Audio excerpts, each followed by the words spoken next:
اس وقت آپ کی خدمت میں حضور ایداللہ تعالیٰ بن نصر العزیز کی وہ تقریر پیش کی جا رہی ہے جو کہ آپ نے انگلستان پہنچ کر فرمائی۔ یہ تقریر 30 اپریل 1984 کو ریکارڈ کی گئی۔ ملاحظہ کیجیے۔ اشہد ان لا الہ الا اللہ وحدہ لا شریک لہ واشہد ان محمدا عبدہ ورسولہ اما بعد فاعوذ باللہ السمیع العلیم من الشیطان الرجیم بسم اللہ الرحمن الرحیم۔ ناظرین کرام، اللہ تعالیٰ نے اپنے فضل و کرم سے جماعت احمدیہ کو اتنی عالمگیر وسعت اور ترقی عطا فرمائی ہے کہ اب جماعت احمدیہ کے لیے ہر دن ایک تاریخی دن بن گیا ہے۔ ہر طلوع ہونے والا دن جماعت احمدیہ عالمگیر کے لیے غیر معمولی ترقیات اور وسعت کا پیغام لے کر آتا ہے، اور حقیقت یہ ہے کہ ہر دن جماعت کی تاریخ میں ایک سنگ میل کی حیثیت رکھتا ہے۔ لیکن اس کے باوجود بعض ایسے دن ہیں جن کو جماعت احمدیہ کی تاریخ میں خصوصی اہمیت حاصل ہے، اور ان دنوں میں سے ایک دن 30 اپریل سن 1984 کا دن ہے۔ یہ وہ دن ہے جب ہمارے محبوب امام سیدنا حضرت امیر المومنین ایدہ اللہ تعالیٰ بن نصر العزیز پاکستان سے ہجرت فرما کر انگلستان میں تشریف لائے۔ یہ دن حضور کا یہاں پر تشریف آوری کا دن۔ اس دن کے بارے میں حضرت امیر المومنین ایدہ اللہ تعالیٰ بن نصر العزیز نے بارہا اپنے ارشادات میں اس کی تفاصیل بیان کی ہیں، خاص طور پر جن حالات میں پاکستان سے آپ کو روانہ ہونا پڑا، بالخصوص 26 اپریل سن 1984 کو جب پاکستان کے آمر جنرل ضیاء الحق نے ایک آرڈیننس جاری کیا جس کے نتیجے میں امام جماعت احمدیہ کے لیے یہ ممکن نہ رہا کہ وہ جماعت کے افراد کو کوئی ہدایات دے سکیں یا ان سے رابطہ رکھ سکیں۔ اس موقع پر حضور ایدہ اللہ تعالیٰ بن نصر العزیز نے جماعت کے وسیع تر مفاد میں اور خلافت احمدیہ کی عظیم ذمہ داریوں کو نہایت شان و شوکت کے ساتھ ادا فرمانے کے لیے یہ فیصلہ فرمایا کہ آپ اس ملک سے ہجرت فرما جائیں۔ چنانچہ 30 اپریل کو حضور کی لندن میں آمد ہوئی۔ جن حالات میں پاکستان سے حضور کی روانگی ہوئی، اس کی تفاصیل حضور ایدہ اللہ تعالیٰ بن نصر العزیز نے اس سے پہلے متعدد مواقع پر خود بیان فرما دی ہے۔ حضور کے بارے میں ایک انگریز مصنف مسٹر این ایڈمسن نے اے مین آف گاڈ کے نام سے جو کتاب لکھی ہے، اس میں بہت ساری تفاصیل چھپ چکی ہیں اور شائع ہو چکی ہیں۔ اس کے علاوہ حضور نے اپنی متعدد مجالس عرفان میں بھی ان حالات کا ذکر فرمایا اور اس پس منظر کی تفصیل بیان فرمائی، اور ان سب امور پر روشنی ڈالی جن میں حضور کو پاکستان سے ہجرت کرنی پڑی۔ اس کے علاوہ 30 اپریل 1994 کو، یعنی جب آپ کے یہاں پر تشریف لانے پر پورے 10 سال مکمل ہوئے، تو حضور ایدہ اللہ تعالیٰ بن نصر العزیز نے مسلم ٹیلی ویژن احمدیہ کے پروگرام ملاقات میں اس سارے پس منظر کی تفصیل ایک بار پھر انگریزی میں بیان فرمائی۔ یہ سب تفاصیل پاکستان سے تعلق رکھتی ہیں۔ مجھے اس وقت آپ کے سامنے اس تاریخی دن کی کچھ کیفیت بیان کرنی ہے جب حضور ایدہ اللہ تعالیٰ بن نصر العزیز لندن میں تشریف لائے۔ اس کا آغاز میں اس طرح کرتا ہوں کہ 29 اور 30 اپریل کی رات کو، رات کے قریباً 3 بجے، میں لندن مشن کے ساتھ منسلک اپنے اپارٹمنٹ میں سویا ہوا تھا۔ جب ٹیلی فون کی گھنٹی بجی، میں نے ٹیلی فون اٹھایا۔ دوسری طرف سے محترم مولانا مسعود احمد صاحب جیلمی مرحوم و مغفور بول رہے تھے۔ السلام علیکم کے بعد انہوں نے کہا کہ اچھا آپ تیار ہو جائیں۔ میں نے کہا میں تیار ہوں، لیکن کس لیے؟ وہ فرمانے لگے کہ حضور ایدہ اللہ تعالیٰ بن نصر العزیز آپ کے پاس آ رہے ہیں، اور یہ بھی انہوں نے بتایا کہ حضور کو لندن سے روانہ ہوئے 4 گھنٹے سے زائد وقت ہو چکا ہے، اور ابھی تھوڑی دیر میں قریباً 5 گھنٹے کے بعد انگلستان کے وقت کے مطابق 8 بجے حضور لندن تشریف لائیں گے۔ اس سلسلے میں چند ہدایات دی اور چند امور کا ذکر ہوا، اور انہوں نے کہا کہ اس کے بارے میں ضروری تیاری کر لی جائے۔ یہ فون سنتے ہی میرے دل پر جو کیفیت ہوئی، طاری ہوئی، اس کو لفظوں میں بیان کرنا بہت مشکل ہے۔ حضور ایدہ اللہ تعالیٰ بنصر عزیز کی آمد انتہائی بابرکت، لیکن اس آمد کے ساتھ ساتھ جو عظیم ذمہ داریاں ساری جماعت کے کندھوں پر آ رہی تھی، ان کے فکر سے ایک عجیب کیفیت آ رہی تھی۔ میں نے اپنی اہلیہ کانتا شاہدہ سے اس کا ذکر کیا، ہم دونوں اٹھے اور کچھ اور کرنے سے پہلے ہم نے اللہ تعالیٰ کے حضور 2 نفل ادا کیے کہ اللہ تعالیٰ اس ذمہ داری میں ہمیں سرخروئی عطا فرمائے، اور حضور کا یہاں تشریف لانا ساری جماعت کے لیے عظیم الشان برکات کا حامل ہو اور وسیع تر فتوحات کے دروازے کھلتے چلے جائیں۔ اس کے بعد میں نے برطانیہ کے نیشنل پریزیڈنٹ محترم چودھری انور احمد صاحب کاہلوں کو فون کیا، انہیں بھی اس بات کی اطلاع براہ راست مکرم مسعود احمد صاحب جیلمی سے ہو چکی تھی، اور چند امور ہم نے آپس میں طے کیے۔ اس کے بعد ہالینڈ مشن کو اطلاع دی گئی کہ وہ بھی اس کے لیے تیاری کریں، انہیں ضروری قواعد بتائے گئے، اور یہ ہدایت دی گئی کہ ہالینڈ مشن میں ہر وقت کوئی نہ کوئی دوست ڈیوٹی پر مقرر ہونے چاہیے جن کو پوری صورتحال کا علم ہو اور ہمارے ساتھ ان کا رابطہ رہے۔ انہیں ہدایات دینے کے بعد پھر مجلس عاملہ انگلستان کے دیگر احباب کو اطلاع دی گئی، اور سب کی خدمت میں یہ ہدایت کی گئی کہ وہ فوری طور پر ایک مجلس عاملہ کے ہنگامی اجلاس کے لیے مسجد میں آئیں۔ تقریباً 4:45 بجے فجر کی نماز ہوئی، اور اس کے بعد یہاں پر مجلس عاملہ کا اجلاس ہوا۔ اس عرصے میں دوستوں کو کانوں کان یہ خبر پھیلنی شروع ہوئی کہ حضور ایدہ اللہ تعالیٰ بنصر عزیز یہاں تشریف لا رہے ہیں۔ چنانچہ یہ خبر پھیلتے ہی اور دوستوں تک پہنچتے ہی بڑی کثرت کے ساتھ ٹیلی فون یہاں پر آنے شروع ہوئے۔ جو ہی میں نے پہلے ٹیلی فون پر اطلاع سنی، اس کے بعد میری اہلیہ نے اور میں نے مل کر اپنے گھر کے سارے سامان کو مختلف کپڑوں میں باندھا، کسی چادر میں، کسی میز پوش میں، کسی ڈبے میں ڈالا، اور فوری طور پر حضور کی رہائش کے لیے اپنے مکان کو خالی کیا۔ ایک دوسرے مبلغ میرے ساتھ محترم نسیم احمد صاحب باجوہ رہتے تھے دوسرے فلیٹ میں، انہیں ایک احمدی دوست کے گھر میں منتقل کیا گیا۔ خود اتفاق سے اس وقت جماعت کا مہمان خانہ جو 49 گریسن ہال روڈ پر واقع ہے وہ اتفاق سے خالی تھا۔ میں نے اپنی رہائش اس جگہ پر منتقل کی اور حضور ایدہ اللہ تعالیٰ بنصر عزیز کے لیے اپنے اس سارے فلیٹ کو پوری طرح خالی کیا۔ اتنی دیر میں لجنہ کی نمائندگان، ساری خواتین وہاں پر پہنچ گئیں، انہوں نے گھر کی صفائی کے کام کو شروع کیا، کچن کو صاف کیا گیا، بیڈ رومز کو ٹھیک کیا گیا، ہر قسم کی صفائی اور حضور کی آمد کے لیے جس طرح گھر کو بہترین طور پر تیار کیا جا سکتا ہے تیار کیا گیا۔ میں اپنے دفتر میں آیا جو نیچے منزل پر واقع ہے، فوری طور پر وہاں پر خدام اس وقت تک تشریف لے آئے تھے، ان کی مدد سے دفتر کے سارے ساز و سامان کو، کتابوں کو، فائلوں کو اکٹھا کر کے دوسری جگہ منتقل کیا اور اس دفتر کو حضور کی آمد کے لیے پوری طرح تیار کیا۔ اتنی دیر میں نماز فجر کا وقت ہوا، نماز فجر ادا کی، اس کے بعد مجلس عاملہ کا اجلاس ہوا جس میں مختلف ذمہ داریاں مختلف دوستوں کے سپرد کی گئیں کہ کس نے کیا کام کرنا ہے۔ ایک عجیب کیفیت تھی جس میں وہ وقت گزر رہا تھا، اور سب دوست ہر کام کے لیے اس طرح پوری طرح مستعد تھے۔ جس دوست کے سپرد جو کام کیا گیا فوری طور پر اس پر کمر بستہ ہو گئے۔ چنانچہ حفاظت کے سلسلے میں ڈیوٹی لگائی گئی، کھانے کی تیاری کے سلسلے میں ڈیوٹی لگائی گئی، باقی یہاں پر مسجد میں استقبال کے لیے انتظام کیا گیا، کس دوست نے ایئرپورٹ پر جانا ہے اس کا اہتمام کیا گیا، اور یہ سارا پروگرام طے کرنے کے بعد تقریباً 8 بجے ہم منتظر تھے کہ اب ہالینڈ سے یہ اطلاع آئے گی کہ حضور انور وہاں پر پہنچ گئے۔ لیکن عجیب اتفاق ہوا کہ اس اطلاع ملنے میں بہت تاخیر ہوئی، اور یہ وقت مجھے آج تک یاد ہے، انتہائی بے چینی اور اضطراب کا وقت تھا۔ خدا جانے کیا ہوا، کیوں جہاز اپنے وقت پر نہیں پہنچا۔ اس کی تفصیل تو بعد میں معلوم ہوئی کہ کراچی سے جہاز کی روانگی میں تاخیر ہوئی تھی۔ حضور نے KLM کے جہاز پر سفر فرمایا جو براہ راست کراچی سے ایمسٹرڈم آنے والا تھا، لیکن روانگی میں تاخیر کی وجہ سے اس کی آمد میں تاخیر ہوئی۔ اس پریشانی کے وقت میں بار بار ہالینڈ مشن میں فون کیا جاتا رہا، اور ہر بار یہی اطلاع ملتی کہ ابھی جہاز نہیں آیا، اور یہ وقت مجھے اب بھی یاد ہے کہ انتہائی اضطراب کی حالت میں گزرا کہ خدا کرے جلد خیریت کی خبر آئی۔ اتنی دیر میں ایک دوست اندر سے دوڑے ہوئے آئے کہ ٹیلی فون آیا ہے ہالینڈ سے اور حضور کا ٹیلی فون ہے۔ تو میں بھاگا بھاگا اندر گیا۔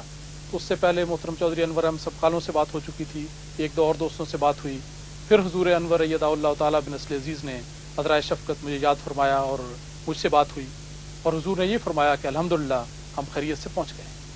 لیکن حضور کی آواز سن کر، السلام علیکم سن کر اور حضور کی خیریت کی خبر سن کر دل پر ایک عجیب کیفیت آ رہی۔ خوشی اور مسرت بھی، اور یہ کہ ہمارا پیارا آقا اب ہمارے بالکل قریب آنے پہنچنے والے ہیں۔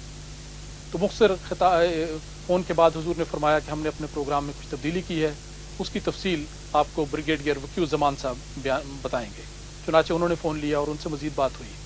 یہ یاد رہے کہ حضور کے اس تاریخی سفر میں حضور ایدہ اللہ تعالیٰ بن نصر عزیز کے ساتھ حضور کی بیگم صاحبہ نور اللہ مرکدہ اور حضور کی 2 بچیاں اور محترم بریگیڈیئر وکیل زمان صاحب اور محترم چودھری حمید نصر اللہ صاحب امیر جماعت احمدیہ لاہور شامل تھے۔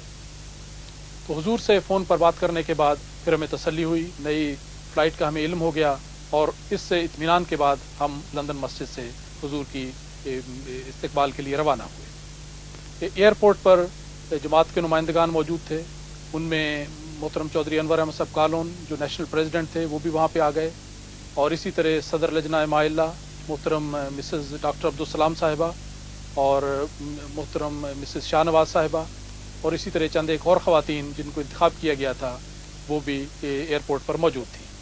اور جماعت کی طرف سے خاکسار بحیثیت امیر جماعت احمدیہ برطانیہ، اس کے علاوہ محترم چودھری ہدایت اللہ صاحب بنگوی جو جنرل سیکرٹری تھے جماعت احمدیہ کے مرحوم و مغفور، وہ بھی وہاں پر تشریف لے گئے، اور اسی طرح مکرم محمد اسلم صاحب جاوید جو ان دنوں نیشنل قائد تھے مجلس خدام الحمدیہ UK کے، وہ بھی وہاں پر ایئرپورٹ پر ساتھ تھے۔ تو اس کے علاوہ چند اور دوست بھی تھے، لیکن حضور کی استقبال کے لیے جن دوستوں کو اندر جانے کا موقع ملا ان میں خاکسار کے علاوہ محترم چودھری ہدایت اللہ صاحب بنگوی، محترم محمد اسلم صاحب جاوید اور KLM کے خصوصی آفیسر تھے جن کو خاص طور پر اس ڈیوٹی پر متعین کیا گیا تھا۔ حضور ایدہ اللہ تعالیٰ بن نصر عزیز جہاز سے باہر تشریف لائے، ہم جہاز میں حاضر ہو کر ہم نے حضور سے ملاقات کی، سب سے پہلے شرف مصافحہ حاصل کرنے کا موقع ملا۔ یہ ایک بہت بڑا ایک ایسا عجیب لمحہ تھا جس کو لفظوں میں بیان کرنا مشکل ہے۔ حضور انور کے چہرے پر ایک عجیب بشاشت، ایک عجیب رونق اور ایک عجیب عزم تھا جو دیکھنے سے تعلق رکھتا تھا۔ اگرچہ لمبے سفر کی تھکان کی وجہ سے کپڑے اس طرح صاف نہیں تھے، نئے استری کیے ہوئے نہیں تھے، اور پگڑی بھی کچھ میلی نظر آتی تھی، اور آنکھوں میں کچھ سرخی نظر آتی تھی جو بتا رہی تھی کہ کئی دنوں سے حضور کی نیند پوری نہیں ہوئی۔ تھکان کے آثار تھے، لیکن یہ تھکان اور کوفت اپنی جگہ، لیکن ان سب پر غالب جو چیز تھی وہ حضور کا ایک آہنی عزم اور ایک مستقل رہنے والی بشاشت اور رونق تھی۔ بڑے اتفاق کے ساتھ حضور سے ملاقات ہوئی، باقی سب دوستوں سے ملے اور سب سے فردن مصافحہ کیا، اور KLM کے آفیسر سے حضور نے جس بے تکلفی سے گفتگو شروع کی وہ حضور کے عزم اور ہمت کی آئینہ دار ہے۔ حضور نے فوراً فرمایا، جیسے ایک انگریز سے ملتے ہوئے انسان پوچھتا ہے کہ ہاؤ از دی ویدر، کہ موسم کیسا ہے۔ بڑی بے تکلفی سے باتیں کرتے ہوئے باہر تشریف لائے، اور اسی آفیسر نے حضور سے پاسپورٹ لیے، 2 منٹ کے اندر فوری طور پر ویزا لگ گیا، کسی قسم کی کوئی دقت نہیں ہوئی، اور اس کے بعد حضور فوری طور پر باہر تشریف لے آئے۔ جب باہر تشریف لے آئے تو سارے دوستوں کے درمیان حضور کھڑے ہیں، بڑی بے تکلفی اور اطمینان کے ساتھ، اور باقی جماعت کے دوستوں کو اس وقت حضور کی حفاظت کی فکر ہو رہی تھی، اور خدام چاروں طرف انہوں نے گھیرا ڈالا ہوا ہے، انتظار کر رہے ہیں کہ ابھی چند منٹ میں کاریں آئیں گی۔ چنانچہ کاریں آئیں اور اس میں روانہ ہوئے۔ لندن مسجد، وہاں سے ایئرپورٹ سے روانہ ہو کر ہم لندن مسجد پہنچے۔ مجھے یاد ہے قریباً 12:30 سے 11 بجے کے قریب حضور کی آمد ہوئی، اور 12:30 سے تھوڑی دیر پہلے حضور یہاں لندن مسجد تشریف لائے۔ یہاں پر اس وقت تک میں سمجھتا ہوں کہ سینکڑوں احباب دور و نزدیک سے جمع ہو چکے تھے، لندن ہی نہیں بلکہ دور دور سے جہاں تک ممکن ہو سکا دوست وہاں پہ آئے ہوئے تھے۔ سارے دوست لائنوں میں کھڑے ہوئے تھے بڑے انتظام کے ساتھ۔ حضور کے آنے پر بڑے فرت مسرت سے نعرے لگائے گئے۔ حضور نے حضرت بیگم صاحبہ تو اوپر تشریف لے گئیں جہاں پر خواتین نے آپ کا استقبال کیا، اور حضور نے فردن سب دوستوں کو شرف مصافحہ عطا فرمایا، اور ایک ایک سے ملنے کے بعد حضور پھر اندر تشریف لے گئے۔ اور جانے سے پہلے حضور نے راستے میں ہی مجھے پوچھا تھا کار میں کہ ظہر کی نماز کتنے بجے ہوتی ہے؟ غالباً 1 بجے ہوا کرتی تھی۔ حضور نے فرمایا میں فوراً آتا ہوں، اور آنے کے چند منٹ کے بعد حضور نے پہلی نماز ظہر کی امامت فرمائی۔ اس امامت کے وقت جب حضور کی آواز سے زبان سے اللہ اکبر کے الفاظ نکلے تو ایک عجیب کیفیت تھی۔ حضور کی آواز میں بھی ایک سوز تھا، اور سننے والوں کے دلوں کی بھی ایک عجیب کیفیت تھی۔ نماز کے بعد حضور نے فرمایا کہ میں عصر کے بعد دوستوں سے خطاب کروں گا، اس کے لیے انتظام کر لیا جائے اور دوستوں کو اس کی اطلاع کی جائے۔ چنانچہ حضور اس کے بعد اپنے رہائش گاہ میں تشریف لے گئے، کھانا کھایا، کچھ آرام کیا۔ عصر کی نماز کے لیے جب حضور تشریف لے آئے تو حضور اس وقت نہانے کے بعد کپڑے تبدیل ہو چکے تھے. حضور کے چہرے پر ایک غیر معمولی رونق اور بشاشت اور ایک خاص کیفیت تھی. اس موقع پر نماز عصر کے بعد حضور ایدہ اللہ تعالیٰ بن نصر عزیز نے چند دوستوں کو ملاقات کا موقع دیا. کھڑے کھڑے چند منٹ کے لیے مسجد میں گفتگو ہوئی. اس موقع پر چند ایک تصاویر لی گئیں جو اس وقت آپ کو دکھائی جا رہی ہیں. تو یہ چند منٹ کی ملاقات تھی. اس کے بعد حضور اپنے دفتر میں تشریف لے آئے اور حضور نے فرمایا کہ چند اہم ملکوں سے فوری طور پر رابطہ کروایا جائے. چنانچہ خاکسار کو موقع ملا تو ان سارے ملکوں سے فرداً میں نے رابطہ کیا ٹیلی فون پر، اور حضور نے سب کو اپنی خیریت کی، اپنی آمد کی اطلاع دی اور ضروری ہدایات دیں. تو چند منٹ کے اندر یہ ساری کارروائی مکمل ہوئی. اور اس کے بعد حضور نے دفتر کے سلسلے میں بعض اور ہدایات دیں، دفتر کا جائزہ لیا، اور پھر اس کے بعد وہ وقت آیا جب حضور نے احباب سے خطاب فرمایا. یہ حضور کا تاریخی خطاب جو 30 اپریل سن 1884 کو محمود ہال میں منعقد ہوا، جو لندن مسجد کے ساتھ ملحقہ ایک عظیم ہال ہے. یہ ہال اس وقت تک احباب جماعت سے پر ہو چکا تھا. مستورات نصرت ہال میں تھیں اور احباب محمود ہال میں تھے. لندن ہی نہیں بلکہ دور دور کے علاقوں سے بھی احباب بڑی کثرت سے اس وقت تک تشریف لا چکے تھے. ہال میں جیسے محاورتاً کہا جاتا ہے کہ تل دھرنے کی جگہ نہیں تھی، یہ حقیقت ہے کہ کسی زائد آدمی کے لیے وہاں پہ بیٹھنے کی جگہ نہیں تھی. پوری طرح ہال بھرا ہوا تھا. اور حضور ایدہ اللہ تعالیٰ بن نصر عزیز اس موقع پر اسٹیج پر تشریف لائے اور تلاوت کے بعد حضور نے خطاب شروع فرمایا. خطاب میں سب سے پہلے تو حضور نے انگریزی میں خطاب شروع فرمایا. تشہد اور تعوذ کے بعد حضور نے انگریزی میں خطاب فرمایا، کیونکہ حضور کی اصولی ہدایت یہ ہے کہ خطاب انگریزی میں ہونا چاہیے، انگریزی دان ملک میں. لیکن اس کے بعد حضور نے فرمایا کہ یہ خصوصی موقع ہے جس کی بنا پر میں یہ چاہتا ہوں کہ یہ خطاب اردو میں ہو. اس کی تفصیل حضور نے خود انگریزی میں بیان فرمائی اور انگریزی دان دوستوں سے معذرت کے ساتھ یہ فرمایا کہ اب میں بقیہ خطاب اردو میں کروں گا. اس کے بعد حضور نے خطاب فرمایا. حضور کا یہ خطاب قریباً 1 گھنٹے سے چند منٹ زائد جاری رہا.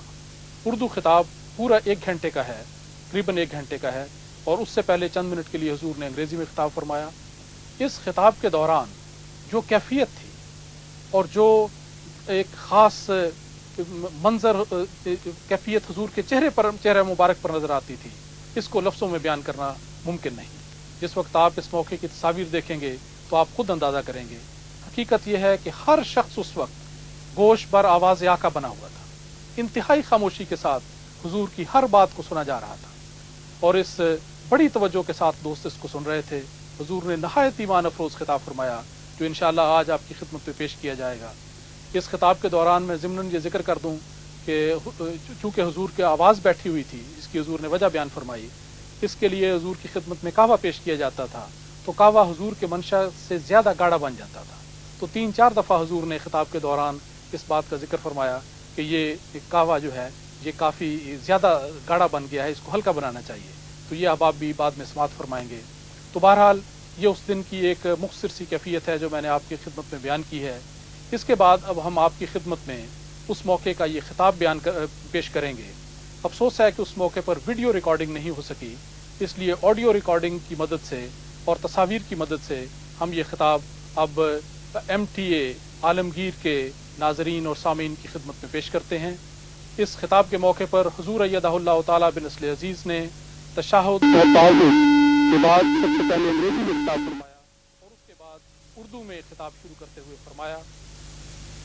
لیجیے سماعت فرمائیے. ٹھیک تھا. میں نے کئی موقعوں پر نماز کے بعد ان کو بڑی بلند آواز سے مخاطب کر کے ان کی بیداری کے لیے، ان کے حوصلے کے لیے الفاظ کہے اور اس سے زیادہ ان کو نظم و ضبط سکھانے کے لیے الفاظ کہے، جس کے لیے میں مجبور تھا. کیونکہ جو کیفیت پیدا ہوئی ہے پاکستان کے احمدی کے دل میں، وہ ایسی حیرت انگیز ہے کہ باہر کی جماعتیں اس کا کوئی تصور نہیں کر سکتی. کم سے کم 100 گنا زیادہ انرجی ان کے اندر پیدا ہو چکی ہے اور جو قربانی کا جو جذبہ ہے وہ اس طرح اچھل رہا ہے کہ یہ سوال نہیں تھا کہ ان کو کہا جائے حوصلے میں رہو، یہ سوال تھا کہ ان کو واسطے دے دے کر اہل بیت کے اور خدا کے واسطے دے دے کر میں نے ان کو روکا کہ ایک احمدی نے بھی کوئی غیر ذمہ دار حرکت کرنا. تم نے مجھ سے عہد کیا ہوا ہے کہ میری ہر بات کو تسلیم کرو گے خدا اور اس کے رسول کے نام پر. اس لیے جب تک میں اجازت نہ دوں، جب تک میں تمہیں نہ بتاؤں کہ ہمارا کیا رد عمل ہونا چاہیے اور کس طرح ہم نے جدوجہد کرنی ہے شان، اس وقت تک تم نے اپنی مرضی سے کچھ بھی نہیں کرنا، صرف میں تمہیں خدا کے حضور رونے کی اس وقت اجازت دے رہا ہوں، اس سے زیادہ نہیں دیتا۔ اور نتیجہ یہ تھا کہ سارے پاکستان کی مسجدوں میں ایک کیفیت تھی، اس طرح بغیر باور ہے صبح شام، چھوٹی سی چھوٹی مسجد کی بھی یہی کیفیت تھی، بڑی سے بڑی مسجد کی بھی یہی کیفیت تھی، اور ہے کہ یونس کی قوم نے کیا گریہ ازاری کی ہوگی جو آج مسیح موعود علیہ السلام کے غلام اس وقت گریہ ازاری کر رہے ہیں۔ اور میں نے ان کو بتایا کہ میں جو تمہیں روک رہا ہوں، میں جانتا ہوں کہ اس کے نتیجے میں تمہارا صبر صرف آسمان کی طرف روانہ ہوگا۔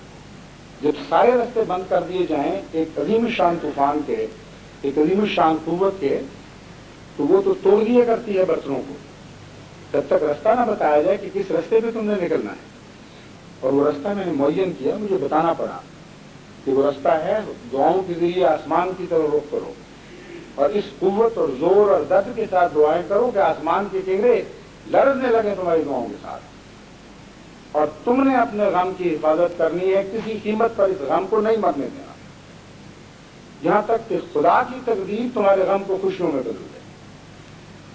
یہ دور ہے ہمارے لیے دکھوں کا دور، اور یہ مقدس دکھ ہے۔ میں نے ان کو بتایا کہ دیکھو میں ایک عظیم شان انقلاب دیکھ رہا ہوں، تمہارے اندر ایک دن کے اندر اتنی روحانیت پیدا ہو گئی کہ سینکڑوں سال کی نصیحتیں وہ روحانیت پیدا نہیں کر سکتی تھی۔ یہ اللہ کی تقدیر نے کام کیا، یعنی سارے دنیا کے غم بھول گئے، سارے مقاصد بھول گئے، ساری زندگیاں حاضر کرنے کے لیے جماعت میں بیٹھی ہوئی۔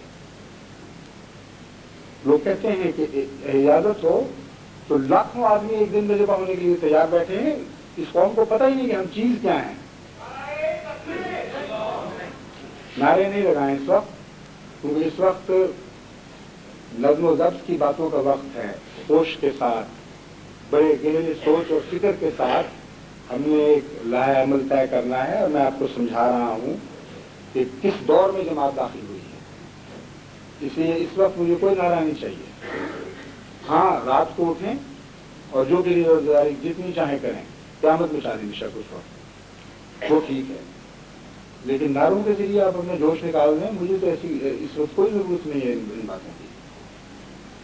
ایک ایک اونس انرجی کا ہم نے صحیح مقصد پہ خرچ کرنا ہے، ایک ذرہ بھی انرجی کا غلط مقصد پہ ضائع نہیں ہونے دینا، کیونکہ کام بہت زیادہ ہے اور ایک ایک ذرے کی ہمیں طاقت کی ضرورت پڑے گی، اور اس کو مینٹین کرنے کے لیے وقتی جوش کی تو ضرورت ہی نہیں، ورنہ کام آیا کرتے ہیں قوموں کے۔ یہ تو جہالت کے قصے ہوتے ہیں کہ چند دن شور مچا دیا اور پھر آرام سے بیٹھ گئے۔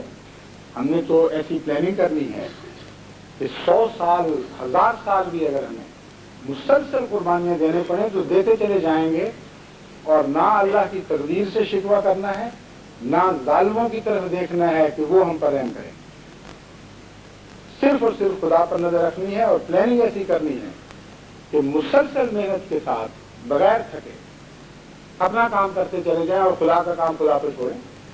تو مالک ہے، جب چاہے گا اس کا فیصلہ آئے گا، اور جب اس کا فیصلہ آیا کرتا ہے تو بڑے بڑے قوموں کے پہاڑ بھی ٹکنا شروع ہو جایا کرتے ہیں۔ طاقت نہیں ہوتی کسی دنیا کی، کسی کی مجال نہیں ہوا کرتی کہ خدا کی تقدیر کے سامنے روک مان کے کھڑا ہو جائے۔ اس لیے ہوش کے ساتھ بات سنیں جو میں آپ کو سمجھانا چاہتا ہوں۔ آواز بہت تیز ہے، یہ تو اتنا گاڑا ہے کہ 2-3 منٹ کے بعد نیند خراب ہو جائے گی۔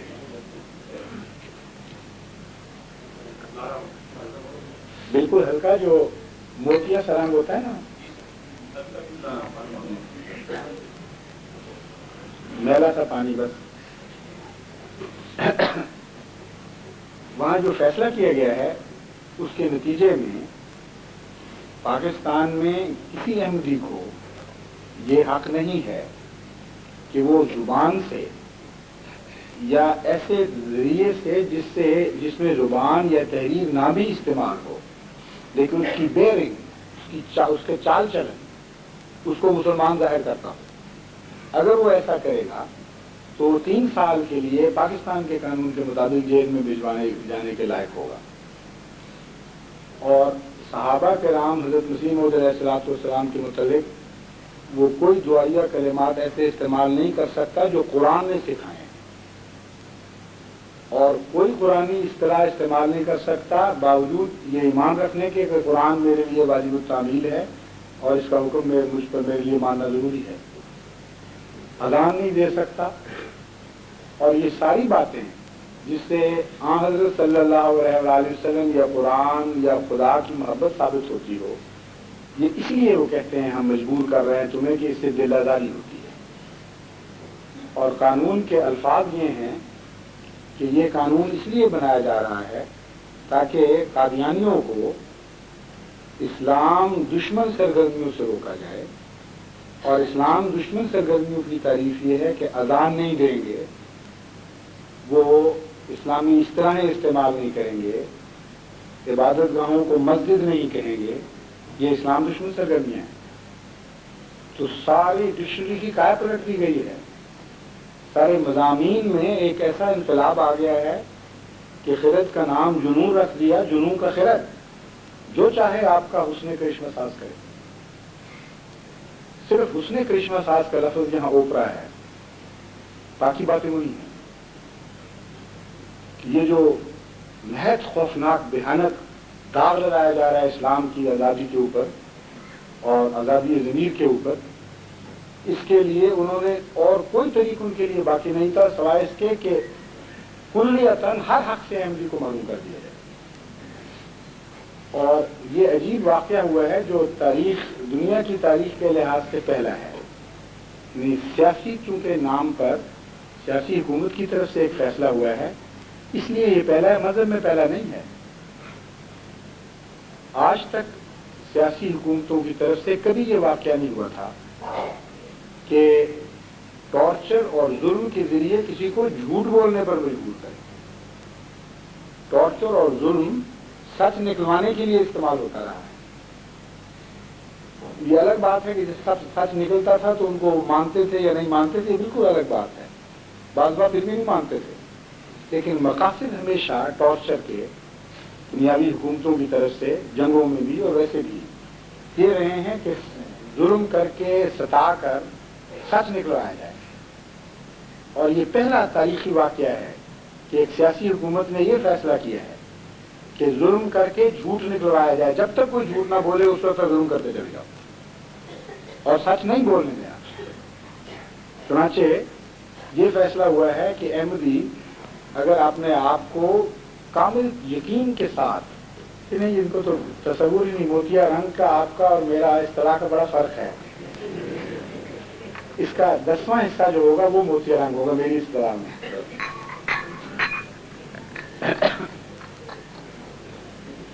تو یہ قانون بنایا گیا کہ احمدی اگر 100% یقین رکھتا ہے اپنے اوپر کہ میں مسلمان ہوں اور یہ ایمان رکھتا ہے کہ جب لا الہ الا اللہ محمد رسول اللہ پر میرا ایمان ہے، میں قرآن کے ہر حکم کو واجب التعمیل سمجھتا ہوں، خدا کی توحید کا قائل ہوں، جنت جہنم فرشتے یوم آخرت گزشتہ انبیاء ان کی وحیاں ان کی کتب ملائکہ پر ایمان رکھتا ہوں، تو میرے نزدیک اسلام کی یہ تعریف ہے. اور جب تک اس کا یہ ذہن نہ بدلا جائے کہ یہ تعریف غلط ہے، وہ مجبور ہے اپنے آپ کو مسلمان سمجھنے پر. اس لیے کوئی دوسرا بلا سے کچھ بھی سمجھتا ہے اس کو اس حق سے کوئی دنیا کی طاقت محروم نہیں کر سکتی کہ تم جو اپنے آپ کو سمجھتے ہو اس کے خلاف بیان دو اور یہ کہو کہ تم غیر مسلم ہو، یعنی توحید کے قائل نہیں، محمد رسول اللہ صلی اللہ علیہ وسلم نعوذ باللہ جھوٹے تھے، نعوذ باللہ قرآن غلط کتاب ہے اور تعمیل کے قابل نہیں ہے، پیروی کے لائق نہیں ہے. یہ ہے غیر مسلم ہوں کا دعویٰ اور اس کے نتیجے. اور جب تم یہ کہو گے تو ہم تمہیں آزادی سے پھرنے دیں گے. اور اگر تم یہ نہیں کہو گے اور تائید کرو گے اس بات کی کہ خدا ایک ہے اور اس کا کوئی شریک نہیں، اور یہ اعلان کرو گے کہ حضرت محمد مصطفیٰ صلی اللہ علیہ وسلم سچے ہیں اور جو مرضی ہم پر گزر جائے ہم آپ کی سچائی کا انکار نہیں کریں گے، اور اگر تم یہ اعلان کرو گے کہ میں قرآن کو اپنا امام سمجھتا ہوں، ایسا امام جس کے ایک ذرے کے حکم سے بھی میں باہر نہیں جا سکتا، اور جب یہ اعلان کرو گے کہ فرشتے برحق ہیں، قیامت برحق ہے، ملائکہ برحق ہیں اور وہ ساری غیب کی خبریں جو خدا دیتا ہے وہ سب برحق ہیں، تو یہ اتنی شدید دل آزاری کی باتیں ہیں مسلمانوں کے لیے کہ اس کو برداشت نہیں کیا جا سکتا. اس سے زیادہ دکھ کسی قوم کو کون دے سکتا ہے کہ جن کو وہ سچا سمجھے دوسرے کہیں آپ تم ٹھیک کہتے ہو سکتا ہے بھلا اس سے بڑا دکھ؟ اس لیے سارے پیمانے بدل گئے ہیں، عقل کے اور ایمان کے اور گفتگو کے انداز کے اور تہذیب کے اور انسانیت کے اور شرافت کے، کچھ بھی باقی نہیں رہا۔ ایسی صورت میں خلیفۃ المسیح پاکستان میں رہے جب تک وہ حالات تبدیل نہیں ہوتے، اس کا مطلب یہ ہے کہ پاکستان میں رہے اور کوئی کلام نہ کرے جماعت احمدیہ سے، اور صرف پاکستان معلوم نہ رہے، دنیا کی ساری جماعتیں خلافت سے معلوم رہ جائیں، یہ نتیجہ نکلتا ہے۔ اور میں تو اس نتیجے کو کسی قیمت پہ قبول کرنے کے لیے تیار نہیں۔ جو خدا نے میری ذمہ داریاں ڈالی ہیں ان کے نتیجے میں قربانی دینے کے لیے تو میں آمادہ ہوں، لیکن ایسے ملک میں قربانی دینا جس کے بعد اگلا خلیفہ زیادہ مصیبت میں گرفتار ہو بلکہ خلافت کی انسٹیٹیوشن پر حملے کرنے کے مواقع پیدا ہو جائیں، اس کو قربانی نہیں کہا جاتا، اس کو تو جہالت کہا جاتا ہے۔ اس لیے زندہ اور صاحب عقل اور صاحب فراست قومیں جو ہیں وہ صرف یہ نہیں دیکھا کرتی کہ قربانی دینی ہے، یہ دیکھتی ہیں کہ قربانی دینی ہے جس میں سے ایک ذرہ ایک قطرہ بھی خون کا ضائع نہ ہو، زیادہ سے زیادہ فائدہ اس قربانی کا حاصل کیا جائے۔ اسی لیے میں نے جماعت کو روکا ہے کہ کوئی اندھی قربانی مجھے نہیں چاہیے۔ جب وقت آئے گا اور جب خدا کی تقدیر یہ ہم سے مطالبہ کرے گی کہ ہر احمدی شہید ہو جائے تو خدا کی قسم ہمارے بوڑھے بھی شہید ہوں گے، ہمارے بچے بھی شہید ہوں گے، ہماری عورتیں بھی شہید ہوں گی، اور کوئی پیچھے نہیں ہٹے گا، کوئی سچا احمدی پیچھے نہیں ہٹے گا۔ اور جو جذبے بڑھ رہے ہیں، جس طرح یہ بلندی کی طرف جا رہے ہیں، میں پورا یقین رکھتا ہوں کہ یہی ہوگا۔ اب ماشاءاللہ کمزور بھی ہوتے ہیں بیچ میں، لیکن دنیا کو معلوم نہیں کہ مسیح موعود علیہ الصلوۃ والسلام کیا معجزہ پیدا کر چکے ہیں۔ یہ جماعت ہے معجزہ سب سے بڑا، اس سے بڑا کوئی معجزہ کبھی کسی نے بھی نہیں دکھایا کہ خدا کی خاطر اپنا سب کچھ قربان کرنے کے لیے ایک جماعت تیار کر جاتے ہیں۔ تو میں تو حاضر تھا اور شروع میں میرے دل میں یہی جذبے پیدا ہوئے اور میں نے اللہ سے عرض کی کہ اے خدا تو گواہ ہے، اگر پھانسی کا پھندا میرے لیے مقدر ہے تو میں خدا کی قسم اس کو چوم کر پھانسی پہ چڑھوں گا۔ اگر قتل کے ٹارچر کے کوئی ذرائع میرے لیے مقدر ہے تیری تقدیر میں تو خدا تو گواہ ہے کہ میں ایک ذرے کے لیے بھی پیچھے نہیں ہٹوں گا، اور ایسی مثال چھوڑ کے جاؤں گا جماعت کے لیے کہ اس جماعت کا ذرہ ذرہ پھر اس کی پیروی کرے گا ان رستوں کی اور ان پر چل کر تیرے لیے جانے فدا کرے گا۔ لیکن اس کے نتیجے میں آگے کیا حاصل ہوگا؟ جب اس پر میں نے غور کیا تو مجھے معلوم ہوا کہ پاکستان میں خلیفۃ المسیح کی جان کی قربانی ان حالات میں پیش کرنا نہایت ہی خطرناک ہوتی ہے، اس وجہ سے کہ مرکز وہاں ہے، اس وجہ سے کہ خلافت کی انسٹیٹیوشن وہاں موجود ہے، اور ارادے بہت زیادہ بد ہیں ان سے جو آپ اس وقت معلوم کر رہے ہیں۔ مجھے اللہ تعالیٰ نے بعض حالات کی خبر دی ہوئی تھی بہت پہلے سے، بعض خوابوں کے ذریعے، بعض نور فراست کے ذریعے، اور جلسہ سالانہ کا جو پہلا خطبہ تھا افتتاحی خطاب، اس کو آپ دوبارہ غور سے پڑھیں، اس میں سب کچھ کہہ گیا تھا کہ کیا ہونے والا ہے۔ ایک چیز بھی مجھ سے پوشیدہ نہیں تھی، اس لیے بڑے کرب میں دعائیں کرتے ہوئے میں نے وقت گزارے ہیں، اور میں نے کوشش یہ کی اور دعا کی اللہ تعالیٰ سے کہ مجھے توفیق دے کہ جو کچھ تو نے مجھے بتایا ہوا ہے میں اس کے لیے جماعت کو تیار کر دوں، اور میری واپسی ایسی حالت میں نہ ہو کہ تو یہ کہے کہ میں نے تجھے جو کچھ بتایا تھا تو نے جماعت کو کیوں آگاہ نہیں کیا، کیوں تو نے جماعت کو ان قربانیوں کے لیے تیار نہیں کیا اور ذمہ داریوں سے آگاہ نہیں کیا۔ اس لیے بڑے فکر کے ساتھ، بڑی حکمت کے ساتھ، جہاں تک اللہ تعالیٰ نے مجھے توفیق دی، قرآن کریم کی مثالیں بیان کر کر کے آپ کو سمجھانے کی کوشش کی کہ جو رستہ اختیار کیا ہے یہ رستہ قرآن کریم نے کھول کر بیان کیا ہوا ہے آپ کے سامنے، کوئی بھی بات نہیں۔ نوح کے زمانے سے لے کر حضرت محمد مصطفیٰ صلی اللہ علیہ وآلہ وسلم تک جو تاریخ انفولڈ کر دی ہے قرآن کریم نے، اس کا تو خلاصہ یہ ہے کہ یہ وہ رستہ ہے جہاں موت کی رستے میں زندگی بٹا کرتی ہے۔ اگر تم زندگی کے خواہاں ہو تو موت کو قبول کرنے کے لیے تیار ہو۔ یہاں گلزار بھی ملتے ہیں لیکن آگ کی جہنم میں پھینکے جاتے ہیں لوگ، پھر وہاں سے گلزار میں نکلا کرتے ہیں۔ ایک ایک مثال دے کر ایک ایک نبی کے بعد اس کے ساتھ کیا حالات گزرے، اللہ تعالیٰ نے حیرت انگیز طور پر ساری انسانی تاریخ کو انفولڈ کر دیا، یہ لگتا ہے ایک فلم چل رہی ہے، اور ایک پہلو بھی باقی نہیں چھوڑا جس کے احتمالات ہو سکتے تھے، تاکہ بعد میں آنے والے یہ نہ کہیں حضرت محمد مصطفیٰ صلی اللہ علیہ وسلم کے غلام، کیا خدا اس بارے میں تو نے متنبہ نہیں کیا؟ مال حاضر کتاب لا یغادر صغیرۃ ولا کبیرۃ الا احصاها. اللہ تعالیٰ خود فرماتا ہے عجیب کتاب ہے یہ کلام الہی، کہ نہ کوئی چھوٹی چیز چھوڑتی ہے نہ کوئی بڑی چیز چھوڑتی ہے، ہر چیز کو کھول کھول کر اس نے بیان کر دیے اور گھیر لیا ہے اور شمار کر لیا ہے. تو جہاں تک حالات کا تقاضا ہے کوئی چیز میرے لیے تعجب کی بات نہیں ہے.